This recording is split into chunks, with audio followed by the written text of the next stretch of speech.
This is The Road Show, and I'm your host, David Warren.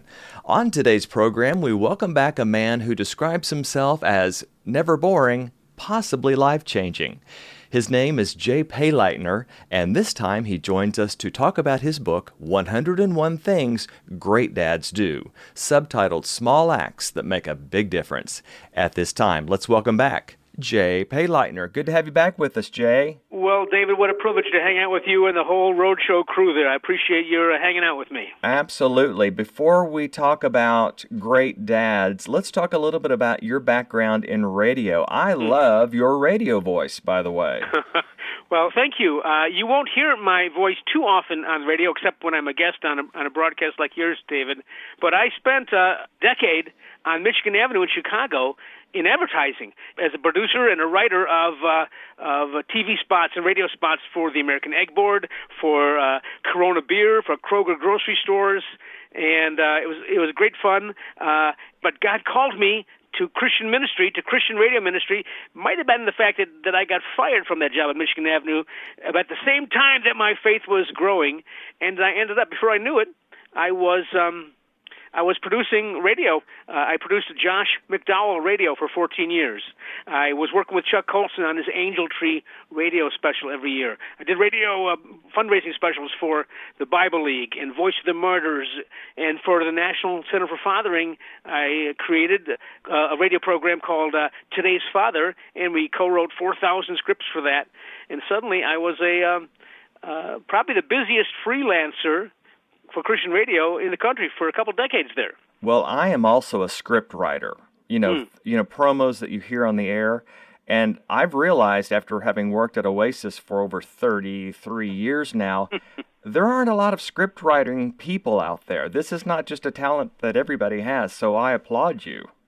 Well, and that rhythm of the language that people don't understand, and I'm sure you've caught on to that, David, when you start clicking words together, they have to have a rhythm to them that makes them sound either smooth to the ear, or sometimes you want to be a little jarring to jar the listener out of their comfort zone. But hey, Dave, we don't want to give away all our secrets here.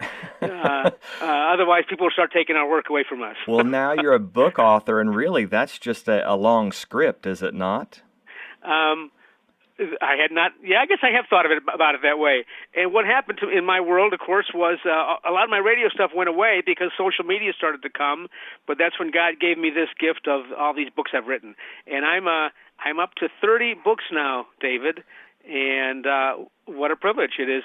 Christian publishers, Harvest House and Tyndale and Bethany and Worthy and Broad Street and Dayspring, and an agent that keeps getting me work. It's a blast and a blessing. And maybe that might be the great takeaway for some of your listeners here today, is that there are different seasons of life. Mm-hmm. I can go look back, you know what, I was frustrated over here, and then God opened this door for me.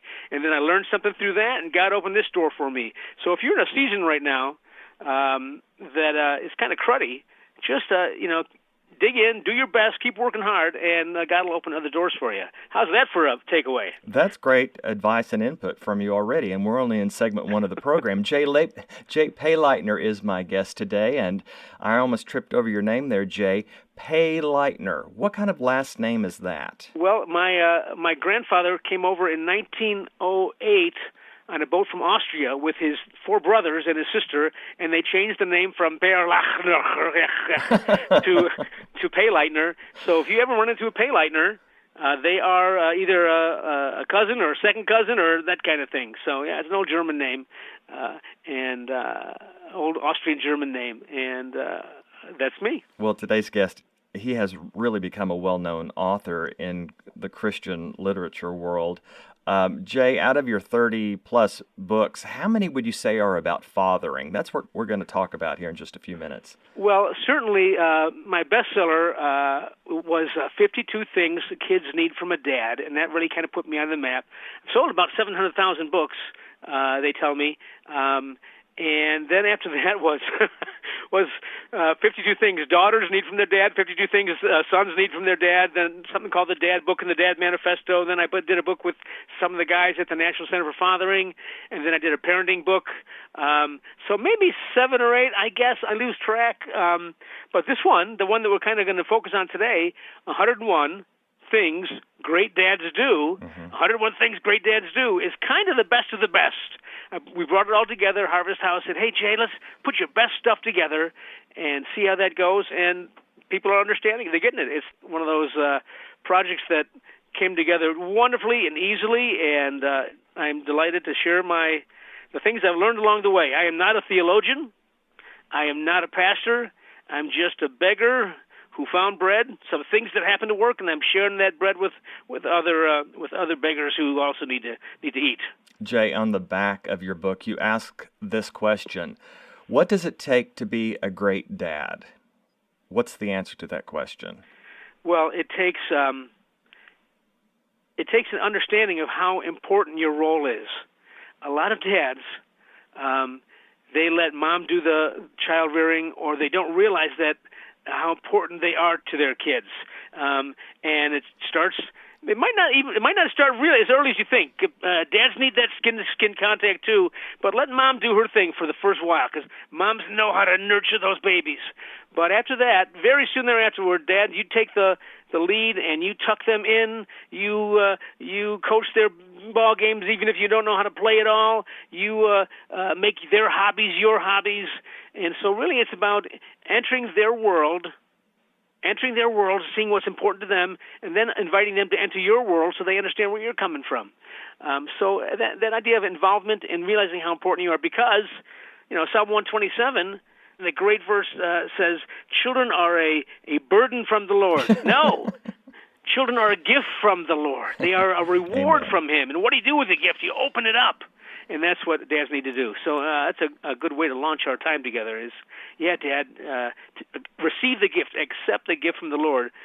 Your kids, believe it or not, even when they're in their terrible twos or rotten teenagers or whatever, they are a gift from the Lord. They are a reward from Him just for you. Well, the short answer to the question, what does it take to be a great dad, is action. And when we come back, we're going to talk about many of these 101 things great dads do, and then I'm going to close each segment with a Jay Payleitner quote, and here's our first one. Most men have an adventure they imagined when they were growing up, but never took. Children are the perfect excuse for taking it now. Back after this. I'm David Warren, here with some exciting news for Oasis listeners. We have a new mobile device app. It's free, easy to download, and lets you enjoy our refreshing music and talk everywhere you go. If you have an Android cell phone, go to the Google Play Store. And if you have an iPhone or iPad, visit the Apple Store and search for Oasis Radio Network. Be an Oasis ambassador and share this news with family and friends around the world.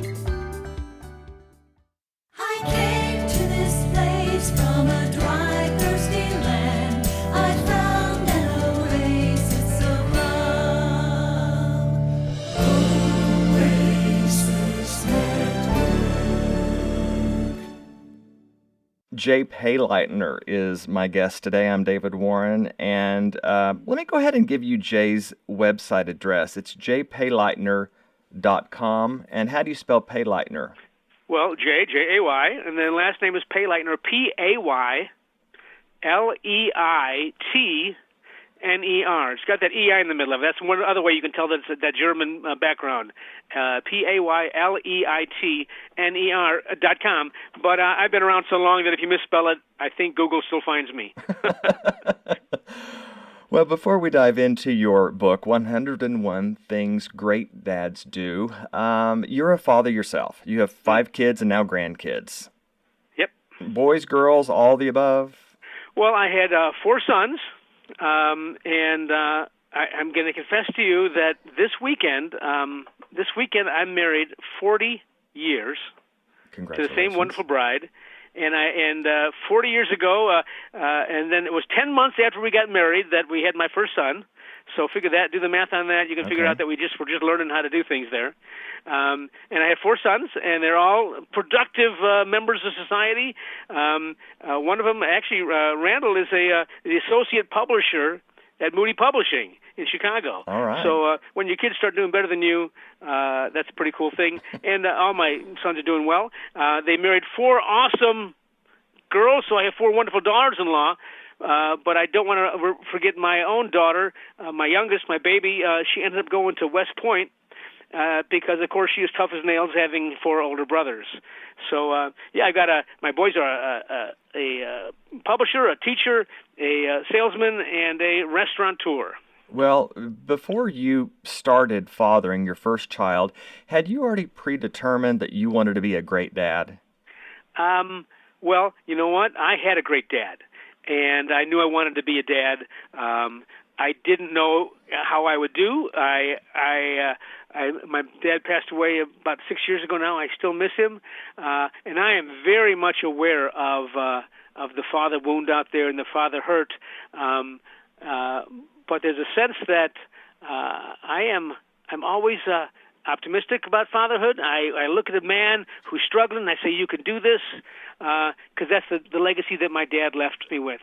And that might be worth saying real well, that dads, if you're hurting out there as a dad and are disconnected with your kids, maybe because of some father wound, something your dad left you that was kind of cruddy, maybe he wasn't there, you can't do anything. Your heritage has already been written. You can't do anything about that, but take the best from it. Maybe your dad left you some good things. Your heritage has already been written, but your legacy is still yet to be written. So that's where you just move forward from today with optimism and seeking God's will, as I said before, inserting yourself, entering your kid's world, and getting to know what their true needs are. Well, Jay, I was pleasantly surprised when I read in your book, 101 Things Great Dads Do, that statistically, fathers across the country now, in the current time, fathers across our country are spending more time than ever with their children. And I was pleasantly surprised by that fact. Well, I think that's not a surprise to most people, because the legend of the dads from World War II and even the 50s dads who came home and, they put their feet up and they smoked their pipe and they read their newspaper, or they didn't want to talk about their time in the military. I think dads these days are getting a chance to invest more time in their kids. And I think moms are encouraging that where they may not have before. And I think the fact that so many women are working also is maybe probably good for dads, because the workload at home needs to be shared a little bit more. So the culture is advancing in many ways that are actually pro-dad, and I'm all for that. And again, there's some baggage that comes with progress, but there's also some good things. So let's opt to consider and be positive about the good things that culture is bringing. All right. Well, some of the 101 things great dads do we're just going to dive on in and talk about these. The first one, trigger traditions. Well, I think dads are often the trigger of traditions. And thank you. There's 101 short chapters here, and each one has their title, and the title for this one is Trigger Traditions. And the idea would be this: moms are just sometimes just trying to get through the day. That's still the role that so many moms have, is making sure the kids are fed, making sure even if mom has. I got to tell you, two of my boys, their wives. Two of my sons, their wives, I think, make more money than they do. Don't tell anybody I said that. And that's okay.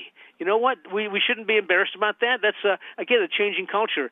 But moms, still, no matter who they are or what they do, they're worried about making sure the kids are well-fed and healthy and wearing the right kind of clothes to school. But Dad is the guy who is going to remember the traditions. And I think dads are the keeper of traditions, so that when the nativity scene comes out at the church down the street, Dad's the one that's going to go bring the family to see the live nativity scene. When pumpkin pie lattes come out, make sure that you go take your adult daughter out for a pumpkin latte. When the first sign of spring, go out and take a bike ride with the family. Dad can be the keeper of traditions, and he can also depend on his kids to remind them, because kids also love traditions. Even a surly teenager, if you put a different star on top of the Christmas tree, they're the ones to point out that, hey, we need the old star on top of the Christmas tree. So traditions are one of those things that keeps families together, and Dad, I think you can be the keeper of that. What was a favorite Payleitner, or is a favorite Payleitner family tradition? Well, because of the season we're in, I'm going to say raking leaves together turned out to be a pretty fun family tradition. And that brings up to this whole mind of chores and work and working together. Kids need chores, and that's stuff where they go off on their own. You give them an assignment, and they go off and do it. And dads also sometimes need to do work by themselves because the little ones will be in the way. But that idea of doing projects together is what a great gift that is to your sons and daughters. And that could be raking leaves or putting up Christmas decorations or reorganizing the basement or the attic, mending fences or shoveling snow. But that ultimate family project is raking leaves. And you explore the senses with you're burning leaves you can smell them and you can crunch them and the fresh air and the teamwork, and you get them together and you take them down to the curb or you burn them in the back corner if you can do that in your town, and then you stop. And that's one of the great things about working together on a project is you stop and you learn something together. So dads, when you look up and you see the geese flying south for the winter, you can stop and talk about that, and you can ask them questions. Ask your kids, so why do you think they fly in a V like that? And actually, scientists don't even know that. It could be for guidance, for directional, so they follow together, or it could be for wind resistance. But David, I got to tell you, I just heard this just recently. Do you know why? When you look up and see that one side of the V, when geese are flying over, one side of the V is longer than the other. Do you know why that is? I have no clue. Because there's more geese in it. Oh. I'm sorry. That is insightful, Jay. Thank you. And then here's the point. First, I love telling that joke. I tell the joke when I'm in front of an audience, of course. But dads, a couple of you dads there listening on the road show laughed at that. Use that. Dads, use that to make your kids groan or laugh or whatever, because you need to look for those moments too.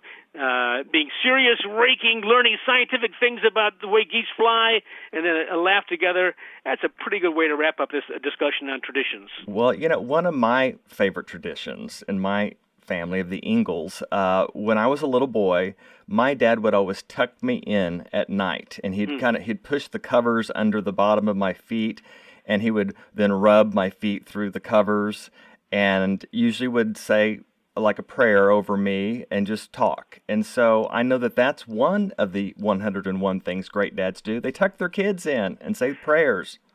Well, Dad, if you're not tucking your kids in at night, you are missing the boat. I think that's a great chance on about 8 different levels.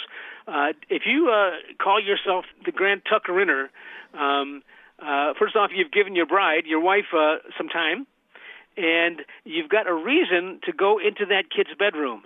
And you know what? Something happened that day that kid needs to talk about at school or whatever he was doing that day. And he came home. He didn't talk about it after school. He didn't talk about it at dinner. But in the quiet stillness, Dad, of that bedroom, and you're talking gently and you're kind of kicking around some ideas, you can ask how his day went with an open-ended question or more specific, and they'll tell you what's going on in their day. So you can kind of enter their world and figure out, and you can make things better. You can give them a little advice. You can just listen, perhaps, and then you say a few prayers. But again, the crud of the day melts away in the darkness of that room, and you can connect with your kid in ways that you've never thought possible.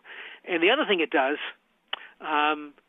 if you have a teenager, now talking to dads who have teenagers now, you feel like there's this invisible force field in your teenager's bedroom door. You can't walk in there because that's the roles you've established. This is their room and their domain. You can't go in there, and you feel like you can't go in. But Dad, if you have been tucking your kid in, if you tuck them in when they're 4, David, does a 3-year-old, 4-year-old want you to tuck them in? Yes, absolutely. And if you do that when they're 4, you can do it when they're 5. And you can do it when they're 7. And if you keep going in there every day, it might just be 2 minutes. It might be 45 minutes. You will be able to walk through that invisible force field and be welcome in your teenager's bedroom, because you need to know what's in that room. You need to kind of know that environment they've established for themselves. So tucking your kids in, as you've already discovered, is a great gift to both of you. And it's a time to get close. And then you close in a prayer. And you tuck them in, you kiss them goodnight, and that's a pretty good way to end the day.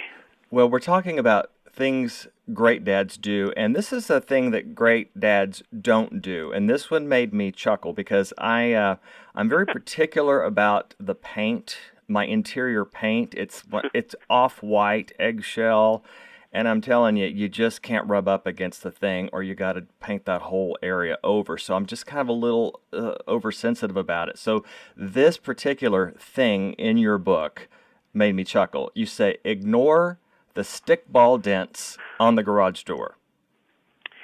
Yeah, and actually, when I do my speaking to dads, I love talking to dads groups.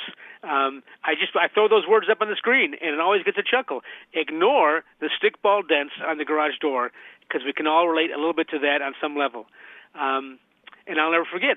I had to repaint my garage door a few times because the paint wasn't. So I bought a new garage door, $1,200, and put it up. I had it installed. 8 days later, I pulled up, and my college-age son Isaac was with two of his buddies, and they were playing stickball on the driveway. And my eyes went right to my new $1,200 garage door, and there were 3 gashes in it. Now, did I rage, David? Did I rage? Maybe internally you did. Well, yeah, you read the story. So I'm gonna claim victory for all your listening dads here today, David, because I did not rage. God gave me a gift at that moment. He let me realize that there was no beer cans on the lawn. Yeah. There was no squad cars pulling up in front. There was no. They weren't in the basement playing some creepy dark video game or doing drugs. That's right. They were on my driveway. Those 3 boys, young men, playing the time-honored game of stickball, and I had bought the $1,200 heavy-duty gauge garage door because I knew that they played stickball there, and I knew I needed to withstand the hits from the wiffle ball. But what I hadn't counted on was that backswing when they're swinging the broomstick handle, and that was what the gashes were on the garage door. And it also helped, and let me talk to the young people here today, it also helped that when Isaac saw me pull up, he jogged down and confessed quickly and pointed out the gashes.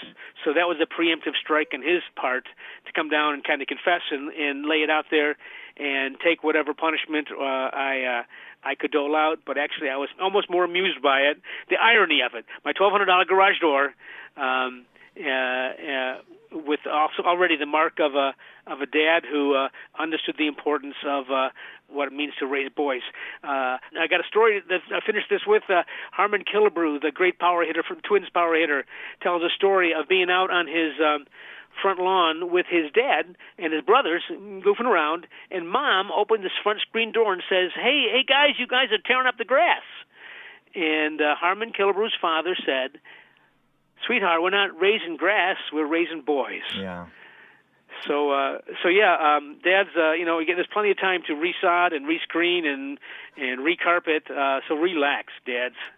Okay. Good advice from Jay Payleitner. We're talking about some of the things from his book, 101 Things Great Dads Do. This is out on Harvest House, wherever books are sold.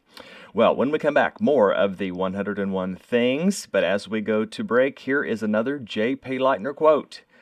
One of the best ways to get your kids talking is to share one of your own challenges and sincerely ask their advice. Back after this. I'm Karen Jensen Salisbury, one of the hosts you hear on the Oasis Network Roadshow. For 35 years, this 1 hour of the day has inspired and motivated you, our listeners, with thousands of stories of people whose lives demonstrate the truth that with God, all things are possible. It's an hour that you should make a part of your day, Monday through Friday, starting at 1 p.m. Eastern, 12 noon Central. The Roadshow, an Oasis Network presentation. Reading from the back of the book, 101 Things Great Dads Do, Best-selling author and popular speaker Jay Payleitner has served as freelance radio producer for Josh McDowell Radio, Today's Father, Voice of the Martyrs, and Bible League International. His books include 52 Things Kids Need from a Dad and What If God Wrote Your Bucket List? And in fact, he's been on the program 2 times in the past to talk about each of those books. But today we're talking about the book, 101 Things Great Dads Do, which really is kind of a compilation of the best of the things from your different books. Is that correct, Jay? In a sense, a fresh spin on lots of them, and but yeah, if you're going to get one of my books right now, and if you're a dad, fresh and interesting, 101 things, I guarantee that you can use 20 of them in the next week or two. If not, send me the book. I'll send you your money back. No one will do that, so that's okay. I can say that. Do you still do any of these things with your adult children? Definitely, but actually more. I got 6 grandbabies now, and I have 2. It's a longer story, perhaps, but I have 2 6-year-old grandsons they're my oldest, and they're cousins. They're just 4 days apart, so imagine that when they come over in roughhouse together, what a blast it is. And I'm learning some of these things, but this is even cooler, is that I see my sons doing some of the things that I did, and then I also pray through the idea that they don't do some of the things that I didn't do so well. So when you see your kids be kids, then it all makes sense. So you dads who are out there struggling right now and saying, when is this going to end? It will end. Your season of life when you are the primary caregiver, and suddenly you look up and you'll have grandkids, and it's just about the coolest thing in the world. Hey, Jay, I noticed there were 2 things you did not include in this 101 Things Great Dads Do. Do you want to know what they are? You're scaring the pants off me now, David. Well, I did not see the one where you suggest that a dad and his son or daughter watch television together. And I didn't see the one where you suggest that the father and his children stare at their cell phones together. I think you're pulling my leg here a little bit, but actually, I don't know if it's in this book, as a matter of fact, but I think dads should watch TV together once in a while. If your kid's sitting there watching something and you're not sure exactly what it is, go ahead and plop on the couch and just sit next to him and say, at the commercial break or between fast forwards, say what's going on here, what's this about? And you know what? If you want to have a favorite show or a favorite video game to play with your sons or daughters, that's not a bad thing. It gives you a chance to enter their world and let them beat you. As a matter of fact, any video game, of course, they're going to beat the pants off you. So I think the idea of entering their world when they're interacting with technology, you want to enter their world as often as possible, so you can maybe not always guide them or correct them or change them, but file away the kind of stuff that they're looking at and enjoying and watching, and so that you can have conversations later and use that to find out what their gifts are. That was one of the great jobs of dads, is to find out the giftedness and help your kids identify what they're good at, what challenges them, what floats their boat, so that you can encourage them as they seek careers and college majors and places to live, that kind of thing. I like how you turned that around, Jay. That was awesome. I did. I turned that right around because, you know what, it's not a burden. This fathering thing. I saw a speaker once. I went to watch a guy speak on being a dad, and it was just all negative. It's like, what's going on here? Why do you beat yourself up so much? If a kid dents your garage door, you know what? It's because they're playing in your driveway. If a kid is watching a kind of a creepy little video TV show on your TV, well, plop next to them and see if you can help them discern how that fits into this worldview that God wants us to have. You got to turn things around. That's a great strategy for dads. I love that. Well, here are some more of the 101 Things Great Dads Do. They teach their son and daughter, too, how to give a good handshake. I'm glad you included that, Jay. Well, yes, and the sign of peace that a lot of churches give, it's a great chance to do that. But I've taught hundreds of boys how to give good handshakes, because I coached kids wrestling for kindergarten through second grade here in my hometown of St. Charles, Illinois. I taught Saturday morning wrestling. The great thing about that sport is that before and after the match, you look your opponent in the eye and you shake their hand. And so I taught a lot of the boys. I thought this is the most important part of the match, because you're saying it's you and me, you against me. I'm going to give you my best. You do your best, and you shake hands. And at the end of the match, you go, okay, I won or you won, and it's a great sportsmanship thing. Wrestling is a great sport, a little scary for moms, but dads get it, and I endorse that. And you know what? One of my 6-year-old grandsons is wrestling now, and what a blast that is. Well, Jay, my real last name is Ingalls, but I go by David Warren, which that's my middle name, David, and then Warren. Ingalls. My father's the founder of this network, and he's also heard on the radio, so we don't want two people with the same name. So all of our listeners know who my father is. So I wanted to interject that, because one of the things that great dads do, and this is something that is so my father, David Ingalls, great dads have a well-worn Bible. Yeah, absolutely. And your kids need to see you that. Not for show, but intentionally. I think your kids need to stumble across you reading your Bible by yourself. I'm imagining you in the corner of your office or in your easy chair with the right light on, and your kids need to come around the corner and see you reading the Bible. Now, certainly, you need to read the Bible on your own and understand the principles of it and understand the great truths of God's Word. But intentionally, your kids need to see you on your knees sometimes praying and broken before God and pursuing truth and singing your hearts out in the pew at church. They need to see you as the spiritual leader of your family.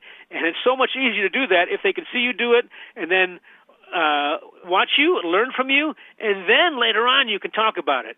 But the hypocrisy of trying to teach Christian values without them seeing you live it is pretty dangerous territory and pretty ineffective, actually. So, yeah, lots of notes in your Bible, Dad, for yourself, but then to emulate that and show your kids and then put it to practice. There should be no surprise in that for any of your listeners, David. Hey, Jay, what do you think about quality time versus quantity time from a father? Yes, the great conundrum there. It's been said, and I agreed for years, that you can't have quality time unless you have quantity time. It's pretty impossible to be the dad who doesn't interact, doesn't even know what's important to their kids, and then you go to Disney World for a week, or you take them skiing for a week in Colorado, and you think that's enough. It certainly isn't. But at the same time, I do honor the fact that sometimes there are seasons of life. There may be a summer or a fall where your work is just taken over. You got to make sure that the moments that you do have with your kids are really quality time, where you're face to face, you're talking about things, we have a chance to chat. And it's not the big vacations.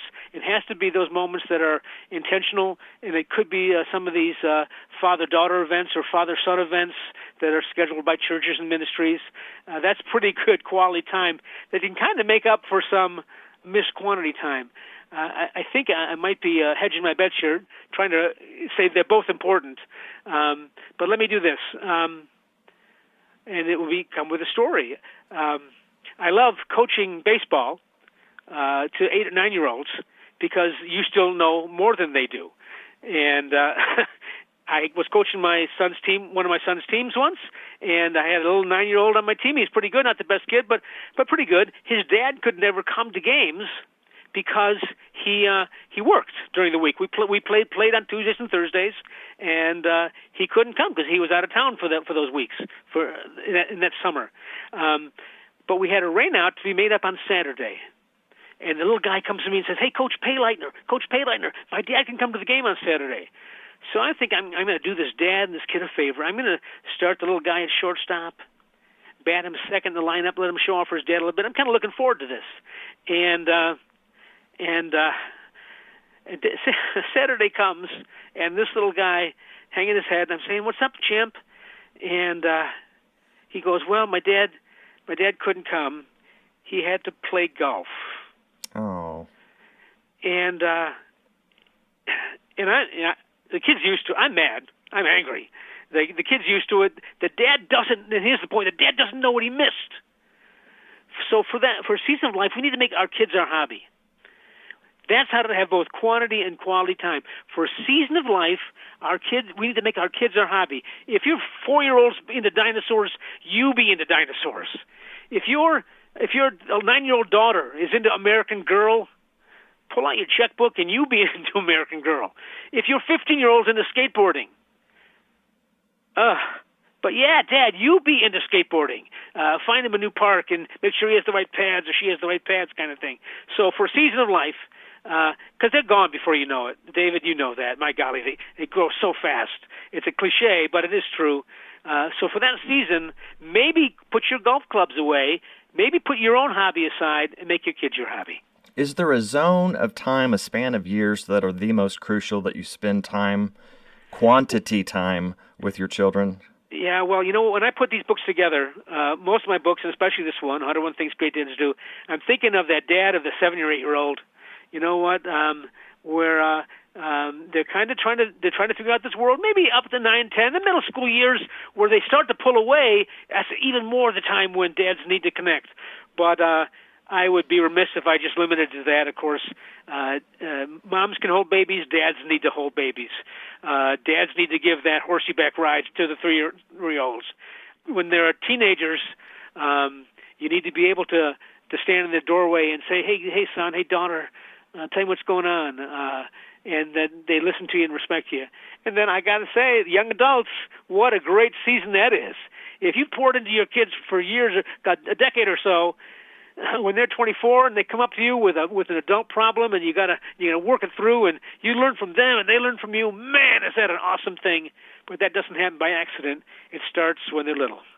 Jay Payleitner is my very special guest on the program. Again, I'm David Warren Ingalls, go by David Warren, and I've been hosting this program, and I've enjoyed doing so for several years here on Oasis Radio Network. Jay's book that we're talking about today is 101 Things Great Dads Do. This is available wherever books are sold, out on Harvest House Publishers. When we come back, we're going to talk about some of the other resources that Jay has for dads and families. But as we go to break, here's another Jay Payleitner quote. No matter where they go, what they do, or who they become, make sure your children always carry with them a little piece of home. We'll be back for the wrap-up after this.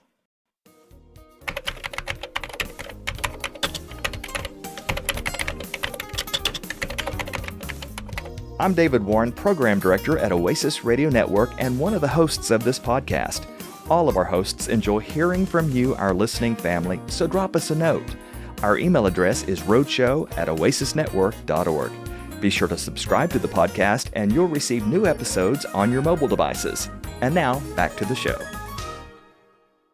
On today's program, I am David Warren, your host, and I have so enjoyed my time so far with Jay Payleitner. He's the author of 101 Things Great Dads Do, and we're talking about several of those things. Jay, do you have a favorite out of the 101? Yeah, I do, and the hint would be don't yell about spilt milk, or maybe even laugh about spilt milk. Because we do that. Why do we do that? The kids already feel terrible, and why do dads pile on? Instead, when something goes wrong, our kids need to know this, that dad's attitude is, I love you, it'll be okay, we'll get through this together. Because dads make things better. There'll still be consequences when a kid spills his milk.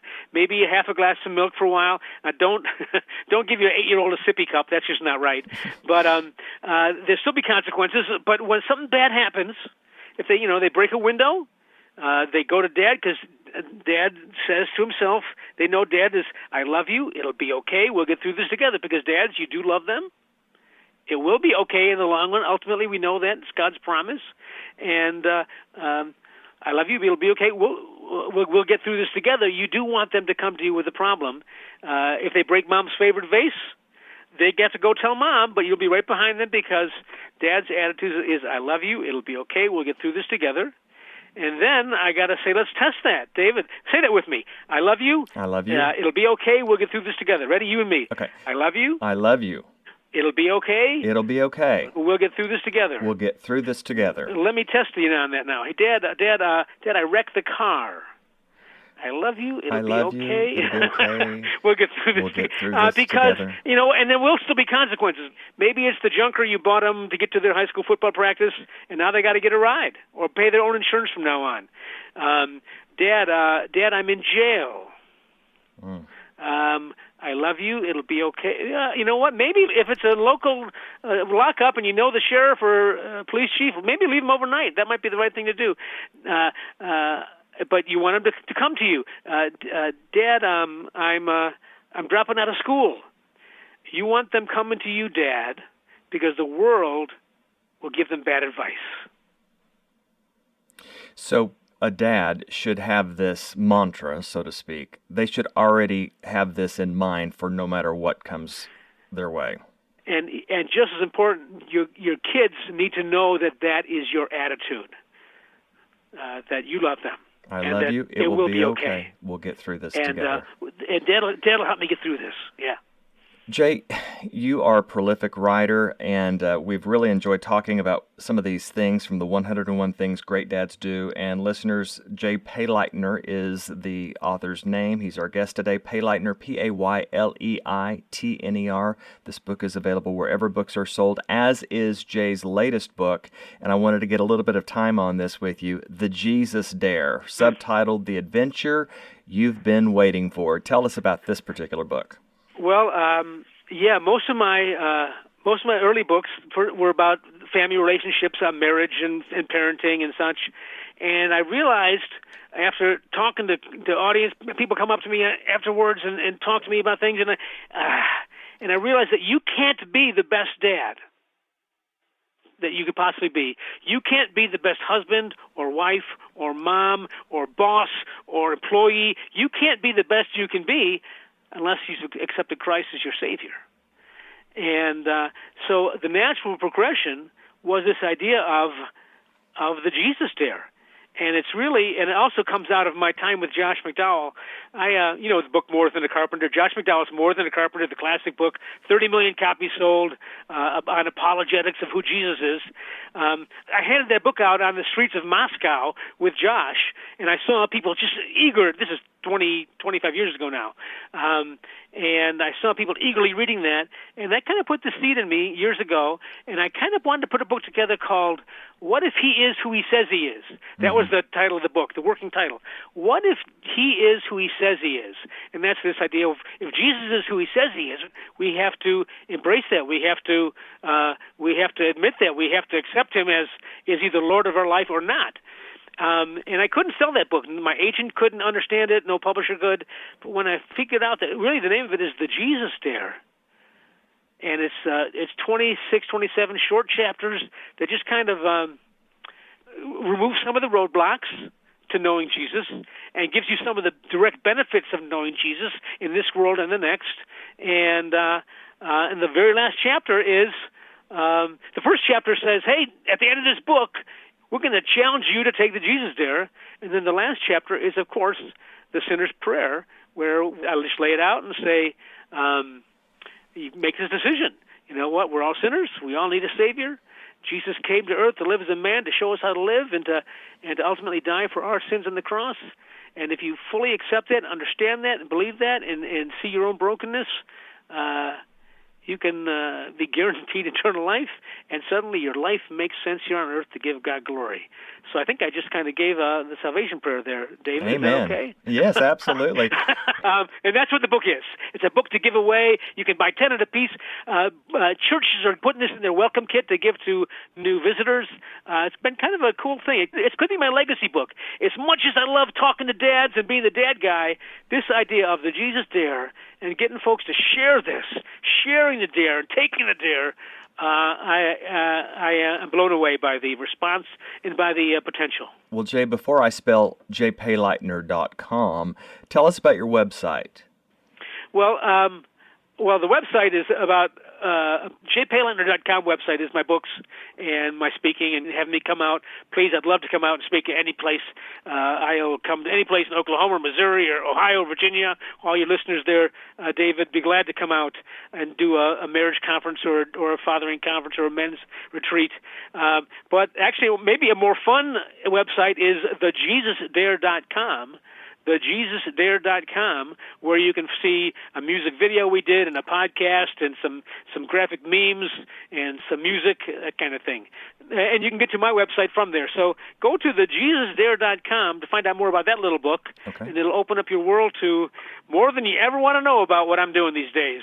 Well, one of the things I found on jpayleitner.com that caught my eye, and I thought that is really cool, it's called the Dad Manifesto. Tell us about that. Well, that's a black and white poster that is kind of very cool, designed by a designer friend of mine, and it has more than 50 of these one-line challenges for Dad, the kind of the ones we've been talking about today, including, I believe on there is laugh at spilt milk, and all these one-liners you've been saying today, Jay. And by the way, there's a version you can just print on your computer there. At jpayleitner.com you can find the Dad Manifesto, and you can print it out on an 8.5 by 11 sheet and tack it to your wall, and it's a reminder of the kind of things that we've been talking about today. Well, Jay, thank you so much for your time. I do want to have you spell your name for us one more time for your website, if you would. Jay Payleitner, Jaypayleitner.